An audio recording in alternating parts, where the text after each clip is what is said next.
This week we're talking about classroom behavior strategies. And I'm Tiffany Cochran. I'm a board certified behavior analyst and director of autism advocacy and intervention. And we're able to bring you these trainings due to a partnership with Head Start in the Northeast Kingdom of Vermont. We also have Sarah here. She's a registered behavior technician with AAI.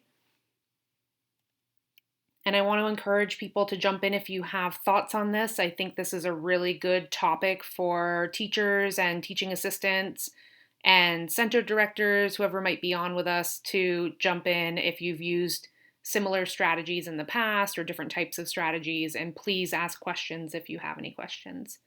Obligatory reminder, if you are talking about a child, please keep their information confidential and ask in a way where you're not sharing their name or any identifying information. And this training is being recorded and will be posted on Autism AI's website and on our Autism Advocacy and Intervention YouTube. Okay, so let's talk about different types of classroom behavior problems. This is definitely not a comprehensive list, but it was what kind of came to mind when I was shaping this training. So there are a few different things that you can think of when you're thinking of behavior difficulties. It's either the whole group is kind of off task, maybe they're getting too rowdy, getting a little bit loud, or maybe you just have a small group of kids like in one center that are really off task and having a hard time playing together, or individual behavior difficulties. So this is really more of a chronic thing. I'm not really talking in this training about if a kid breaks a rule once in a while. I'm more thinking of the kids who are chronically acting out and causing disruptions to the learning of other kids or causing disruptions that are impacting their own ability to learn. And then there are some other sort of behavior problems that don't really fall necessarily into these categories, like low participation. The kids just aren't really getting involved in what you're doing, or they're breaking some of the rules and there's not a consistent following of rules and classroom routines. And then another problem behavior that I'm not going to go into a lot today is kids who are having difficulty acquiring new skills or are learning kind of slowly. You can use a lot of these strategies to teach new skills, but what we're focusing on more today is how to deal with those problem behaviors that are impacting your ability to teach the class or impacting the ability to teach an individual student. So what you want to do first is ask yourself a few questions or do some observations to help you understand what the problem is or where it's coming from. So, does the problem behavior happen at the same time or under similar circumstances? Is it always during free time? Is it always during lunchtime?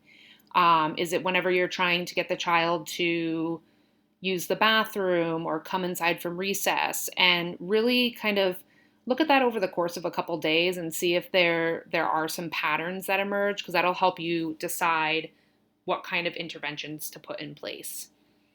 And if it's a group of kids, is it usually the same students, or is there one student who's kind of like a ringleader who's maybe contributing to the problem behavior?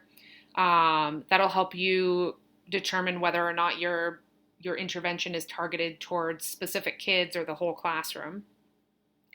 And then take a step back and think about what's the reaction of the teachers or teaching assistants or other adults in the classroom. What's the reaction of the other students or maybe of visitors who are in the classroom? I know in Head Start we have a lot of people who are coming through providing services from school districts or coming in to assess the kids or spending some time in, and getting everybody on the same page, even if it's just a visitor, is really, really important. And then what are the outcomes of the behavior? And that kind of goes along with the reaction, but when I'm talking about outcomes here, I'm more talking about what is the student getting out of it. So we're starting to get at, figuring out the function of that behavior. What does the behavior help the child get access to, or does it help the child get out of doing something that they don't want to do? And then for some kids, it might be appropriate for you to think about if there's an accommodation that the child needs to be able to learn more effectively, especially for kids who have learning plans, IEPs, 504s, anything like that. You may want to think about accommodations that they may need to be able to access the learning environment with more ease. So, answering some questions, and I would really say answering really these 5 questions will really help you understand more about where the problem behavior is coming from and help you choose the right intervention for the situation.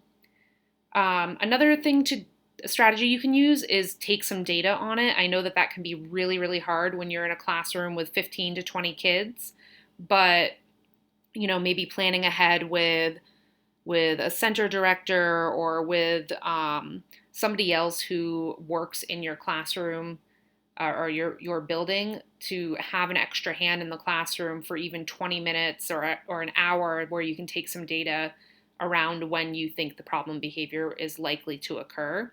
I know that can be really, really hard. So even if you can just think it through after the fact and start to map out some of those contributing factors, that can be really helpful when you're choosing an intervention.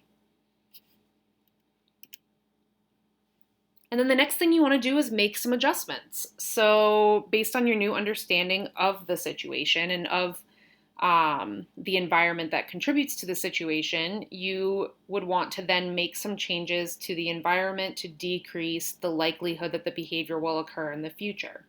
And when I'm talking about environment here, I'm not just talking about the classroom space. I'm talking about anything that's going on in the classroom or around that child or that group of children that may impact the frequency of the behavior. So I'm talking about the actions of the adults in the room. I'm talking about physical space stuff. I'm talking about sensory and lighting things. Really try to pull apart what's really contributing to the behavior and try to put some adjustments in place. So some examples of physical or environmental changes could be creating separation between centers. I know a lot of the Head Start locations do this kind of naturally anyway. Like there's a building area where all the different types of blocks and building materials might be, and then there's like a dramatic play area and maybe kitchen, which I think is dramatic play too, and reading areas and a quiet area. And I think a lot of the classrooms do a really good job of setting it up so that the kids are set up for success. And then you could play around with numbers of students in certain groups. Like if you're noticing that the water table is becoming a real problem area and the kids are getting water all over the floor and getting a little bit too rowdy, you might want to consider like halving the number of kids that can use the water table at once. Or making sure that you're having an adult stay in that area of the room to monitor water table use. And then posting some visual or written rules. And the only reason I say and written is to promote the idea of the staff getting on the same page about using the same types of language. And it's always good to have the words up there because it's helping the kids see those words even though they might not be able to read them yet. And then maintain a clean and organized room. This might seem like kind of a silly one, but when you're in a chaotic environment, you're more likely to engage in chaotic behavior. And if you have a routine where the kids are really part of keeping that space clean, they're more likely to respect the space and want it to stay somewhat clean. And I know that doesn't apply to all kids, but having some order to your classroom setup will really help keep the day-to-day routine flowing really well. And then as far as presentation, so this is really more about the adult behavior and how you present your expectations. So you want to verbally remind kids of expectations and potential reinforcement. Using reward systems is really great. I'll talk about a few different types of reward systems that you can use in a classroom a little bit later.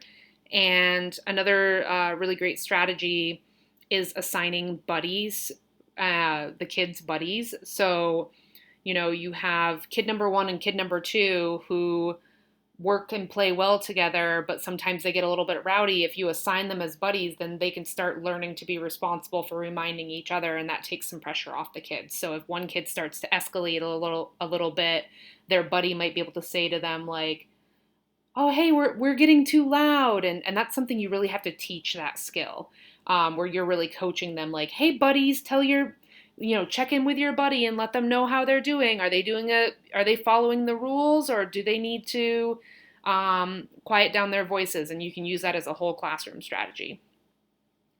And then accommodations can fall under presentation or environmental. It really depends on how you look at it.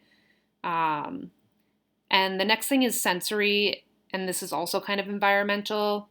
Consider using changing lighting or different types of sound cues or music prompts for transitions. This can help if your difficult behaviors are occurring around transition times.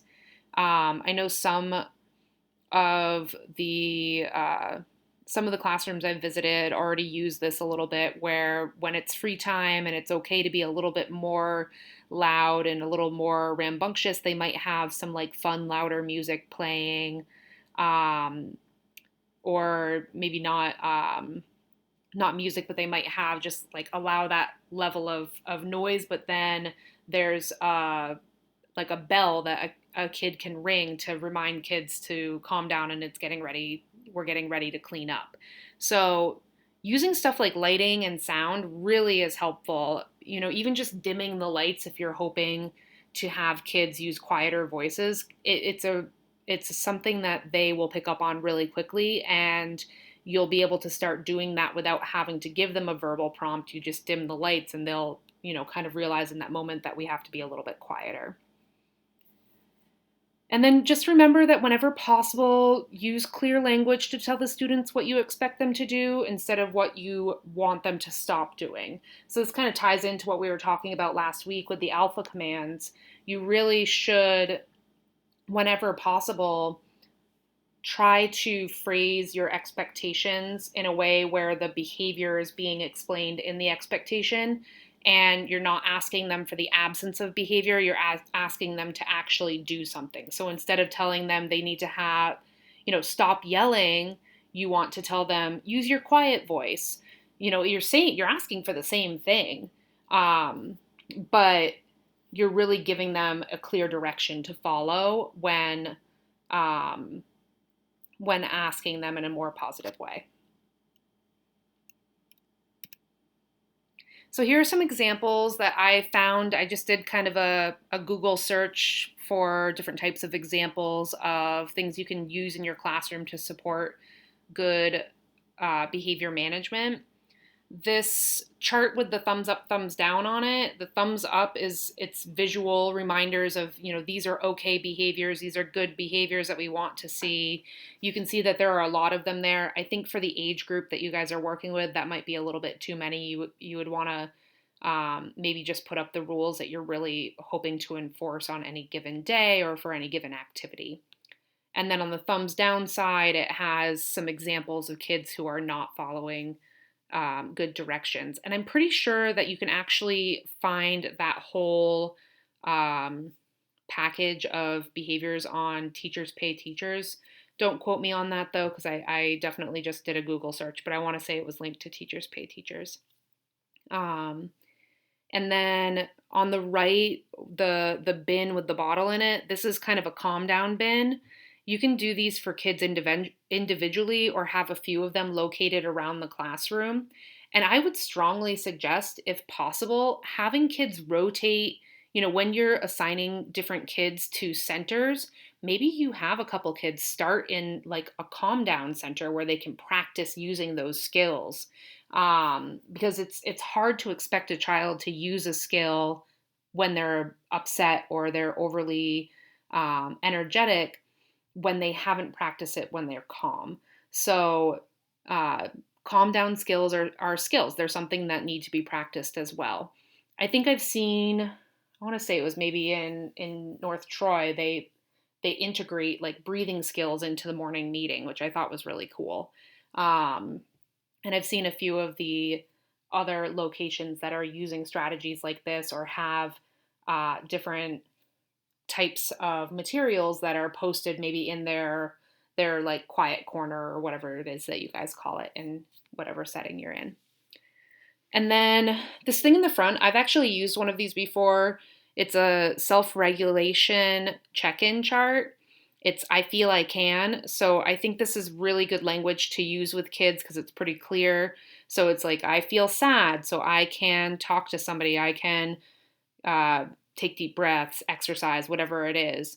So it really starts linking emotions to a next step that you can take to deal with that emotion.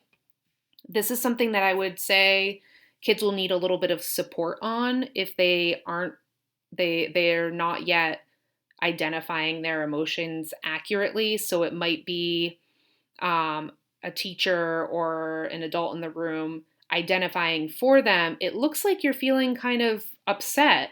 Here are some things you can do, and then putting a few different little icons on there to let them know what they can do to deal with that emotion. So this slide might look familiar to anybody who was with us for the sibling rivalry training week. It's literally the same slide. I just kind of wanted to remind you that there are different types of group behavior interventions. This link right here is a link to an article that explains them in more depth. But generally, there are kind of three different types. There's independent, where the reinforcement's available for everybody to earn, but only those who meet the requirements can actually access it. And I'll show you some examples of those. Dependent is the whole group can earn a reward for the behaviors of one or two individuals. Again, I want to remind people that that could set those one or two individuals up for failure if they don't earn the reward for the whole group. So I typically would say in a classroom setting, you want to avoid that. It really could set them up for the other kids to retaliate and get angry with them. And then interdependent is all members of the group need to meet the requirement for anyone to get the reward. So, you only get extra recess time if everybody sits on the rug through circle time or whatever it might be. And whenever I give examples of rewards, if it's something that doesn't fall within what's allowed in the Head Start policies and procedures, just ignore what I'm saying and insert your own reward into that statement. So, some examples of group behavior interventions include setting up individual trackers for a whole classroom goal. So, if your goal is to stay sitting at circle time, each child who stays sitting might get a sticker for their very own sticker chart. I've seen this used in a first grade classroom where the kids' sticker charts are on the back wall of their cubby, and when they fill up the whole chart, they can earn something from like the treasure reward box or whatever it might be, or they can earn, a few extra minutes of free time or whatever works for the flow of the classroom that you're in. And then there's whole class trackers. So this is for when you're giving a reward for all of the students participating. So going back to this slide, it's more of an interdependent kind of intervention. So if the goal, with this one, the whole class tracker, if the goal is to clean up in 2 minutes, the whole class would earn a sticker on the chart when cleanup is done in 2 minutes. If it's not finished in 2 minutes, then no sticker is earned at all for the whole class. They don't get a sticker that day. They don't get a check mark. And I'm saying stickers, I have some different examples of types of things you can use too. Stickers just an easy one to toss in there. And then there are whole class trackers with individual earning for a whole class goal. So if the goal is for everybody to wash their hands after recess, each child who washes their hands gets a sticker to put on the whole class sticker chart. So really the difference between this is in the second example, the sticker's only earned if everybody does it. In the third example, each kid earns a sticker individually, but it goes on one chart. And then in the first example, each kid has their own chart. So there's just little subtle differences, and it really depends on, what a teacher can actually manage within the context of their own classroom. So here's some examples. I found these from searching on Google and maybe Pinterest. And I did give some links to where some of these resources are. So if you want to check them out later, you can go check them out. It's on the resources slide at the end. So the one on the left is somebody has set up this cute little sticker station, and they have individual sticker boards. So when the kid is caught being good or is meeting whatever expectation, then the teacher can invite them over to get a sticker at the sticker station. And then they put it on their sticker board. Please keep in mind that if you are using stickers or tokens, you may need to have some backup reinforcers.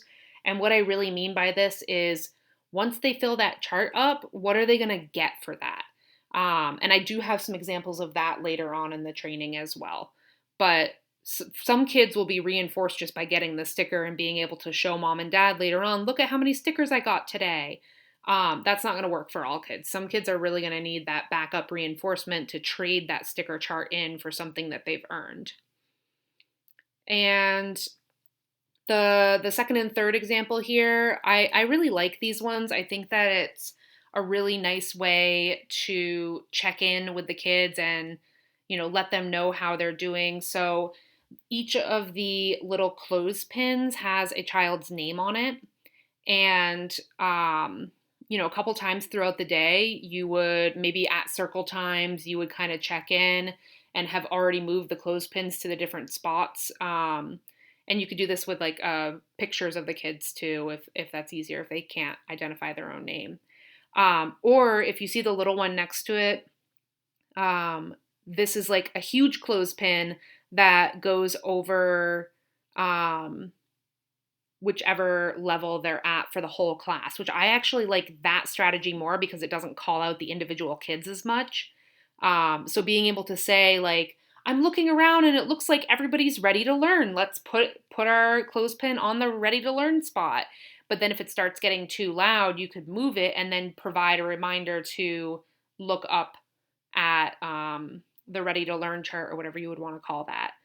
And then on the right, it's the same idea. I don't like the idea of the red being contact home. So I just put this one on here where it's just a different example of a way to set that up. You can really modify that for whatever works for the classroom and works within, policies in your Head Start location. I know that contacting home really could be reinforcing for some kids, so I would put that red zone as something else. Definitely change that one up because kids might act out to get to that contact home stage if they're hoping for their parents to come pick them up or something like that. Okay, so the other side that I want to talk about a little bit today is individual behavior interventions. So the stuff that I showed you before is group. You can use some of those strategies like the different types of charts for individual goals, but that was really kind of focusing in on the group behavior management. When we're talking about individual behavior intervention, the key word here is individual. So you want to take some time, again, to learn about why and when the problem is occurring. Then take a little bit of time to make some environmental changes, and maybe that will impact the child's behavior and you won't have to do anything else. Whenever we're talking about trying to change the behavior of anyone, you want to try to make it as simple as possible. It has to be something you're actually going to be able to stick to while you're managing 20 kids in a classroom, or, if there's two people are managing or 3 people are managing 20 kids. It's still something that needs to be able to be implemented. And then if you do need to kind of take the next step and put an intervention into place, the intervention should be individualized to the student. So you don't want to do a blanket intervention for every kid you have in your classroom.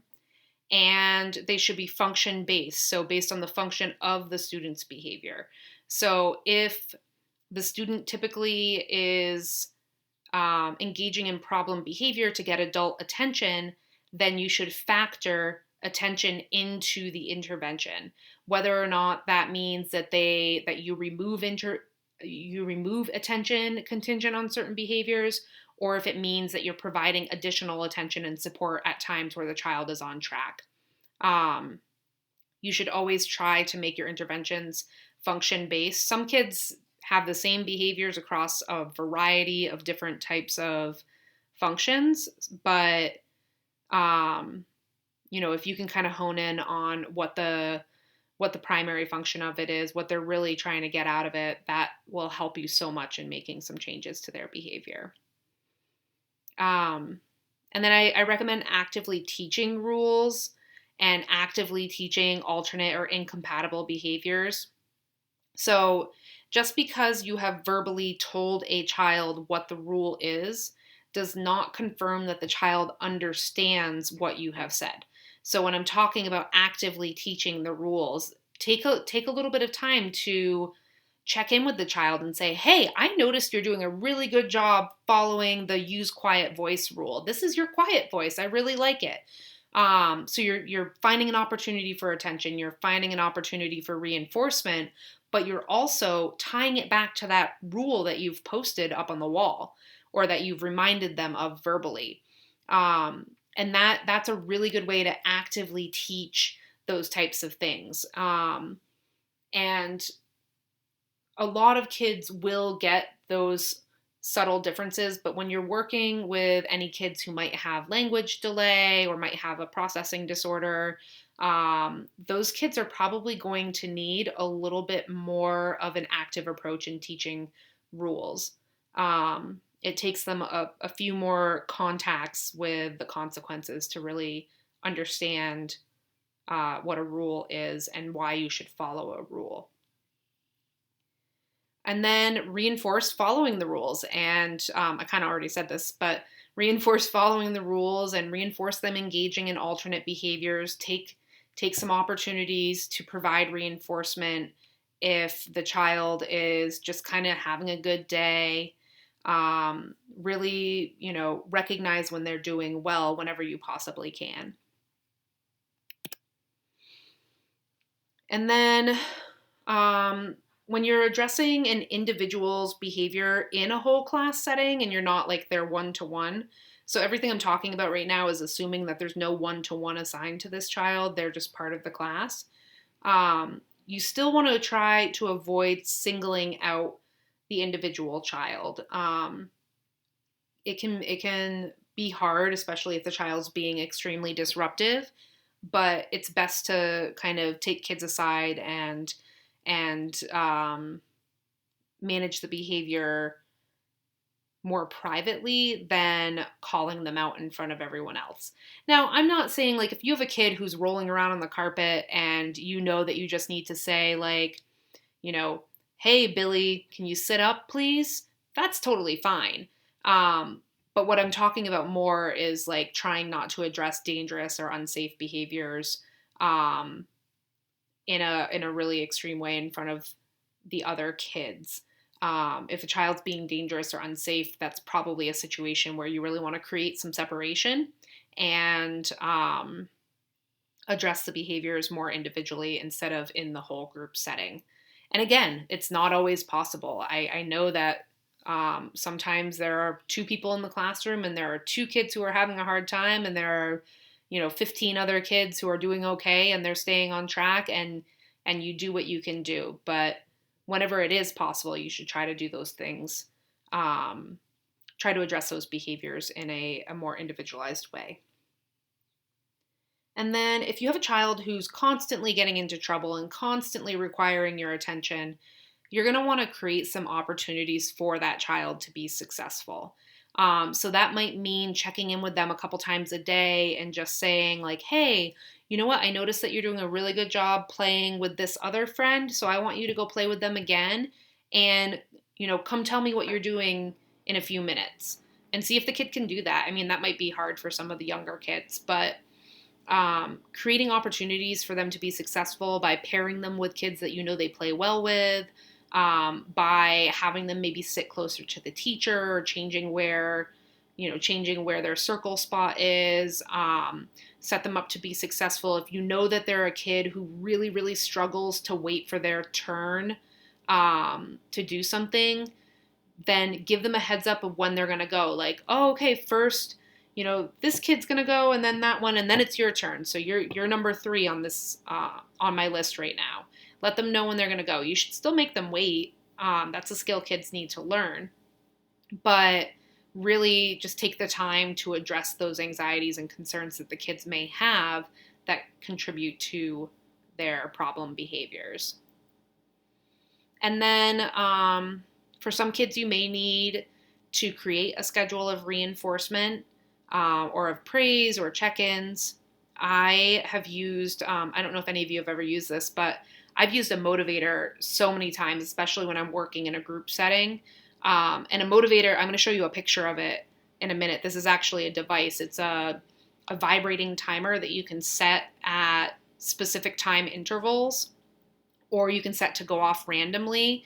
And the teacher wears it on their own,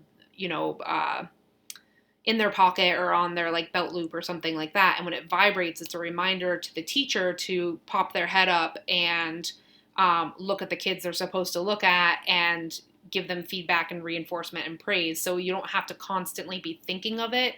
You just wait for it to vibrate. And then that reminds you, even if you're in the middle of the book, reading a book or something, you can flip the page and say wow, I'm noticing that everyone is doing such a great job. And then you just kind of move on.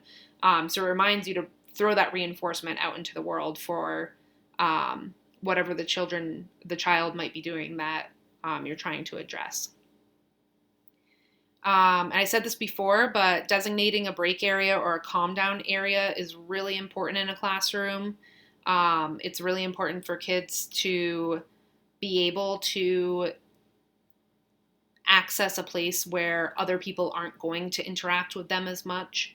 And this is also a skill that you need to teach. Some kids will see that as punishment if you're just telling them when they're upset that they need to go to the calm down area. So again, I encourage teachers to build those calm down activities into a daily routine so that the kids can practice it while they're calm and then be more successful using it when they're not calm. Another strategy you can use is to teach the child to recruit their own reinforcement. So this is a really cool idea. It's the idea that you're teaching the kid to, instead of the teacher having to be in control of going over to the kid and checking in, you're teaching the kid to walk over to the teacher and say hey, look what I just did, or look at the tower we just built. And I know that you have, a group of 20 kids, you don't want them all doing that. But when you have one child who's really seeking negative attention, it can be a really great way for them to secure attention when they need it without having to act out to get that attention. So I wouldn't use that necessarily with all of the kids at once, because you'll constantly have kids, tugging at your shirt, trying to get you to look at their finger paintings. But definitely with kids who are really struggling, it's good to teach them that kind of skill. And then I have some examples to show you on the next slide too. So using a tracking chart for the teachers can be a really helpful tool if you're implementing reinforcement plans for more than one kid at a time. And I'm actually just going to flip to the pictures and show you what I mean by this. So top left, that's the motivator. I have a link on the next slide, on the resources slide, that to where you can purchase one of these. I think that most smartphones have interval timers on them. I've used if you look up interval workout timers or HIIT training timers, you can use those in the same way that you would use a motivator. The only reason I say the motivator is kind of better is I think a lot of us are pretty used to, like, if your phone's in your pocket and it's vibrating, a lot of us are pretty used to just ignoring that while we're at work. So the motivator being an actual device, you wouldn't have to carry your phone on you or anything like that. So I actually like these a little bit more, especially because I really don't encourage people to be carrying their phones while they're at work. And I think that probably that's across the board in most work settings. And then, so what you can do if you have a timer going, or if you're just watching the clock to time yourself, is set up a reinforcement chart and, keep it in your pocket or whatever it might be. And this will just help you keep track of which kids you need to run reinforcement programs for. So in this example, we have Elsa, Anna, and Olaf, and there's a 5-minute timer that's set. So the timer goes off and you check in with Elsa and write whether or not she got reinforcement or she had to get a prompt. And then the timer goes off again, and now it's Anna's turn for you to check in. So you really just go like down the chart. But Anna actually doesn't need as many check-ins because her behavior is a little bit better. So I blocked off some of these, and you don't check in with her. You just skip her and go straight to Olaf. So really the idea is to just help teachers make sure that they're not forgetting to check in on the kids who need that more frequent reinforcement. And now I have it set as a 5-minute timer. When I'm saying check in, it's literally, I'm not saying you have to go over and, have a sit down conversation. It's literally like the timer goes off, you look up, is the kid on task or are they not on task? If they're on task, you provide one statement of praise. If they're not on task, you provide one statement of redirection or prompting. And it might feel like a lot more than what teachers would want to be dealing with all day long. But honestly, the amount of time and energy that goes into doing something like this is significantly less than the amount of time and energy that goes into dealing with problem behaviors when they happen. And I've used this in classrooms myself for like 5 kids at a time, and it works. I mean, I guess that's all I have to say about it, is it does work. You can still get your own work done. You're literally just looking up and providing one statement of reinforcement. What do we have here? So the picture on the bottom left is a treasure chest. I don't know what Head Start's policies are around kids being able to earn tangible rewards. So you'd want to check in on that and just make sure you're sticking with your policies. But one variation that I would say on the treasure chest is, instead of going out and spending money on a bunch of little rewards, you could put sensory items into the bin. You could put classroom reward coupons into the bin, where kids could earn getting a good note sent home, or they could earn choosing which circle spot they get that day, or they could earn choosing what book they're going to read at circle time. So it doesn't have to be things that are purchased. I really feel that that's just something that's hard to keep up with and people are less likely to do. But you could also build in at the beginning of every week some sort of activity where you're making some sensory items, like maybe making squishy Play-Doh balls or tornadoes in a bottle, things like that. Throw a few of those into your treasure chest for backup reinforcers, and kids can just take those things that have been made during a actual learning experience. They can take those things home or use them for the day in the classroom, and then it goes back into the treasure chest. So it really depends on what's doable for you in your classroom and for the kids that are in your classroom too. And before I talk about resources, I do want to give you some ideas instead of stickers. So I talked about stickers the entire time, but if you don't want to do stickers, you can always do check marks. You could do those little fuzzy pom-pom things and have kids put those into a jar. When the jar is full, you can, the whole class earns a reward. I've seen a teacher, kindergarten teacher, who used a thermometer, not like an actual thermometer, but like the fundraising things where you color in a little bit more of the item until it's full, and then when it's full, the whole class gets like a special activity, or it would be like being able to do a dance party, or being able to play for an extra 20 minutes outside or something like that. So they don't have to be like huge rewards, and they don't have to cost money. That's the other thing I really want to stress is there's a lot you can do within the structure of the classroom to make it fun and free. Um, or printables. I know some kids, if you're talking about kids earning individually, so if you have an individual reward plan, some kids are really motivated by being able to print a picture of their favorite cartoon character and bring it home. So that's another idea that you could use. And then in the resources for today, I have this first link is to this whole package and how to use it. It's a tutorial on how to use a sticker board. I think it's pretty self-explanatory, but in case you want it, or if you want the materials, check that link out.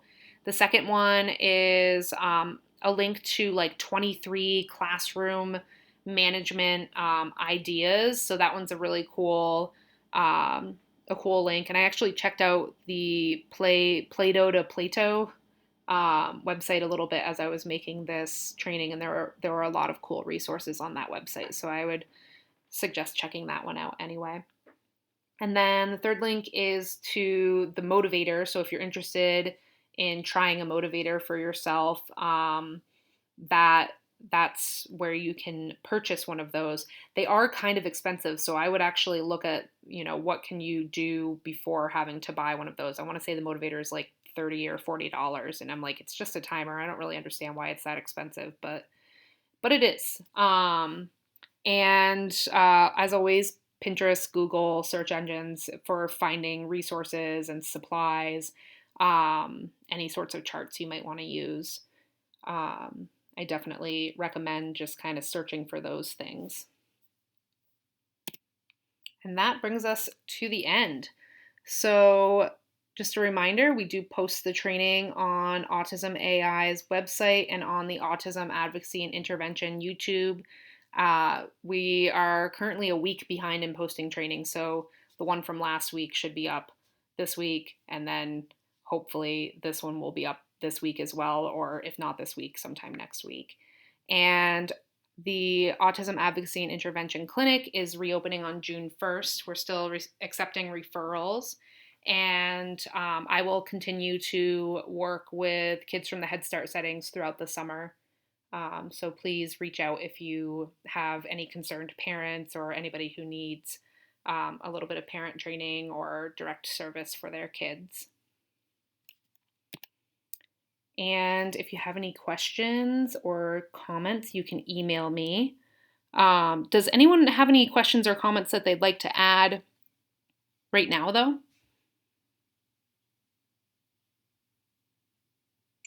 I was going to say, Tiffany, the motivator reminds me of the and I used to do it with the paper clips. The motivator just seems much easier.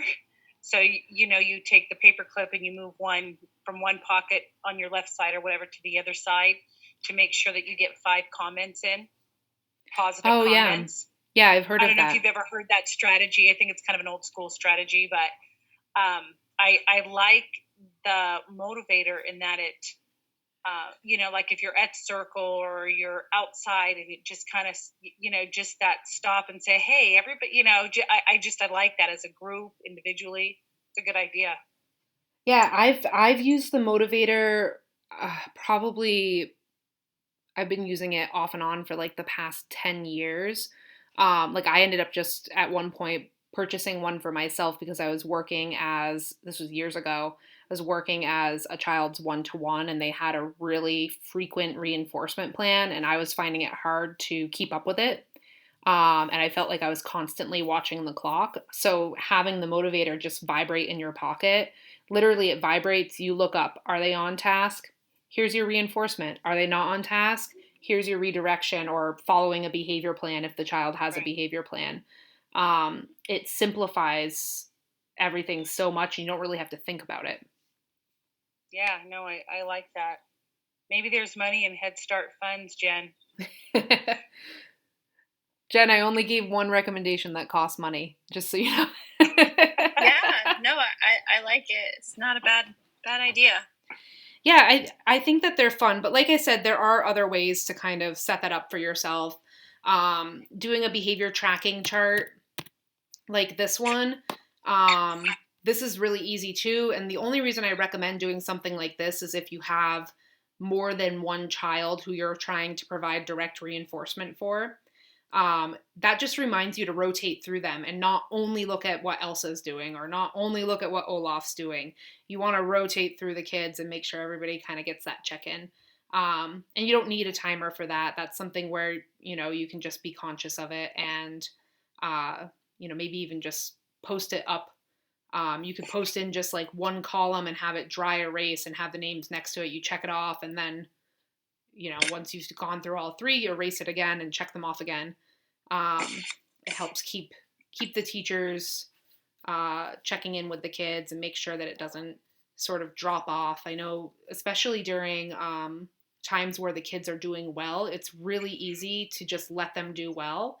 But that's really the time where the reinforcement's the most important because you're reinforcing the behaviors that you want to see. So Tiffany, while you're still on that slide, Oh, this one? Yep. By the way, nice. Also, Anna and Olaf playing to your audience. We get to hear about them every day in the classroom. But your easy free rewards with the classroom rewards listing. I mean, obviously, we've kind of got a little screenshot here, and I can see some great ideas there. Can you tell me exactly which link you were at where you found those ideas? So I want to say that was just a the whole list? picture in a Google search. Okay. Because I'm not sure exactly where it is. It does look like something that you would find on Teachers Pay Teachers. But I can look it up and send it back out to you guys. But that's something where you can kind of make up your own that are. No, I just like just the ideas that I can already see there, but then some of them are cut off, and I'm like, I wonder what the whole list is. Oh yeah. I'll look and see if I can find that. If I can, I'll shoot an email out to Jen and have her share it out with everyone. But that one's a really, really fun way to reinforce kids because all of the things that are in the classroom reward, like coupons, are free and they're just things where kids earn the ability to go first or they earn the ability to, help the teacher do something. One of these is like do all of the classroom jobs for the day. And I'm like, I don't know what kid wants to earn that, but I'm sure there is a kid who wants to do that.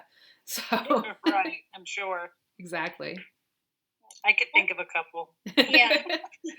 I did have one other comment near the beginning of the presentation when you were talking about, the starting out with trying to understand the problem and asking those questions about, when the problem behaviors are occurring and things. It reminded me of the early childhood education course that I was in with Barry Hertz. And he always emphasized listen to your environment. And what he meant by that was if you hear yourself saying repeatedly in 5 minutes, stop running around that table, stop running around that table, you've got to step back and be like, okay, instead of me continuing to say this over and over, maybe I should move the table so that they can't run around it and place it up against a wall or, things like that. So it's something that I've used a lot when I find myself repeating and driving myself crazy, giving the exact same reminder and prompt over and over and over with the kids. And it's just like, okay, something in this dynamic needs to change because I'm sick of saying this. Right. And often if you find that you're giving that feedback over and over and over again, the thing that needs to change is something that you're doing or something in the environment. So I think that's a really good connection that you made there.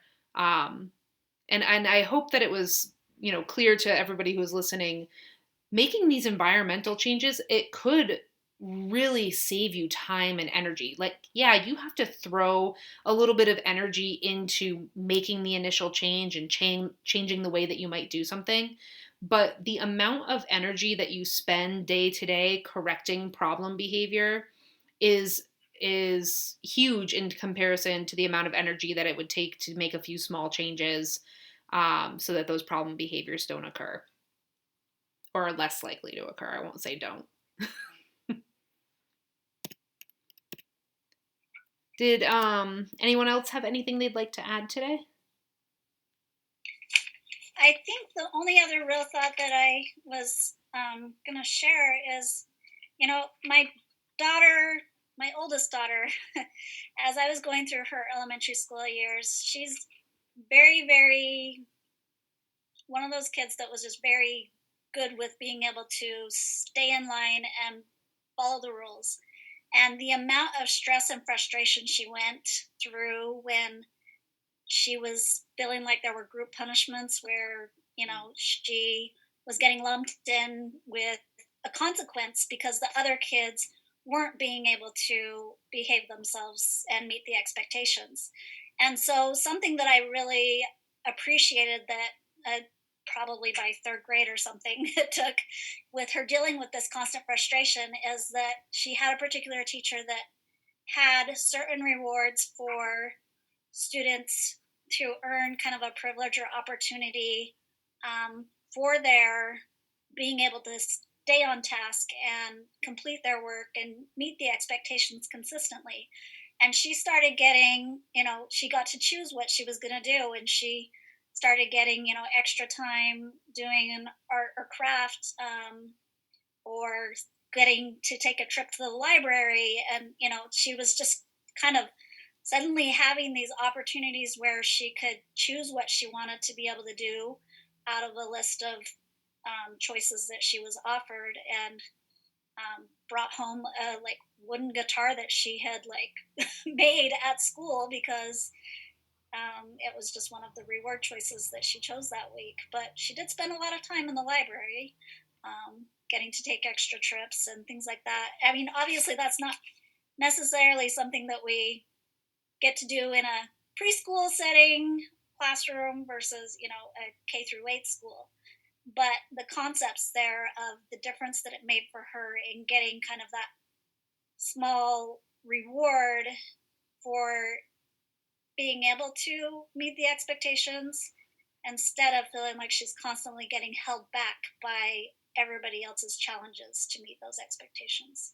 Yeah, I think that's a good point. It kind of ties into the idea of not having like individual kids' behavior um, impact the whole group, in the consequence for that behavior, whether it's positive or negative. You really don't want to set up a situation where people in the group start to get frustrated with the individual who's acting out.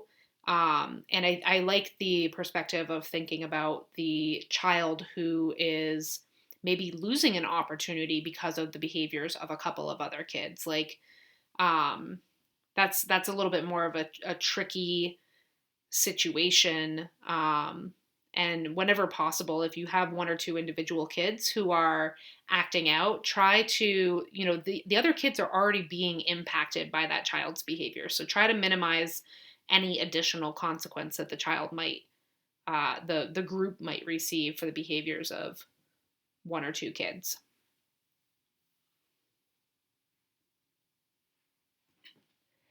Well, I guess that's probably it for today. I appreciate everyone kind of joining me on this gorgeous afternoon. I hope you get to spend a little bit of time outside this evening.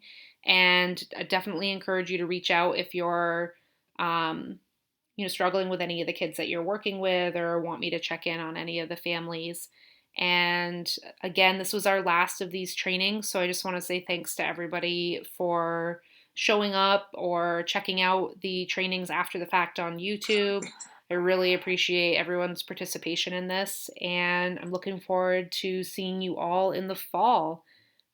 So thank you and have a great day. Thank you so much, Tiffany. Thank you, Tiffany. Thank you. Thank you. Thank you. And I'll